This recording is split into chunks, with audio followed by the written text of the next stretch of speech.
এই ব্রিজটা এরকম ঘটনা হয়েছে, এটা 6 মাসের ভিতরে তো যাইতে কি পারে, কিন্তু সেও এটার কোনো সংজ্ঞান লইছে না, সব নীরব ভূমিকা পালন করিয়া আসলা, যার ফল আজকে এই অবস্থা। আজকে দুলছড়া বীজের অবস্থা সেম, আর আনিপুরের বীজও গেল, কিন্তু 6 মাস আগে যদি এটা কোনো মানে রক্ষণাবেক্ষণ করা যেত, তাই এই ব্রিজটা বানাই দিত। 6 মাস আগে এখানে রিপেয়ারিং হয়েছে, কিতা হয়েছে, কালার হয়েছে, আরো কিতা কিতি হয়েছে আমি দেখছি, কিন্তু কিলা হয়েছে কিতা হয়েছে তা আমি দেখতাম পারছি না, সময় পাইছি না তার। এই ঘটনাটা আমার খেয়াল আছে। এখন দেখুন আজকের দিনে আনিপুর বাজারের অবস্থা খুব মর্মাহত হয়ে গেছে, এবং করিমগঞ্জ শিলচর যাওয়া মানুষগুলো একদম মর্মাহত অবস্থা, কোনো রুট নাই।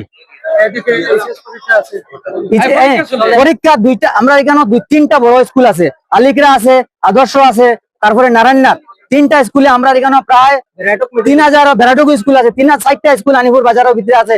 এই কারণে পরীক্ষা ব্যাহত, মানুষ কিরকম যাইতা, বাচ্চা কিরকম স্কুলে যাইতা, পরীক্ষা যাইতা, এটা লিয়ে সব আমরা খুব মর্মাহত অবস্থাতে আছি। কিন্তু আমার কথা হয়েছে 6 মাস আগে যখন আমরা জানছিলাম যে এই ব্রিজটার কোনো একটা সমস্যা হইতে পারে, এখানে আমরা বা প্রশাসন বা বাকি যারা কর্তৃপক্ষ আছে সেখানে এটার নজরদারি আনলো না, এবং সেখানে এটার উপরে নজর আনিয়া এটার বিয়ের ব্যবস্থা নেওয়া হইল না।